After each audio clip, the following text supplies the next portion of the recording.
tiver dois ou três reunidos em meu nome, ali estarei. É a palavra de Deus, irmão. Deus está presente nesse lugar.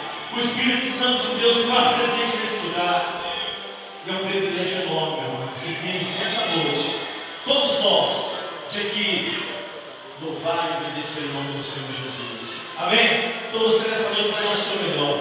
Eu não sei muito para o coração, irmão.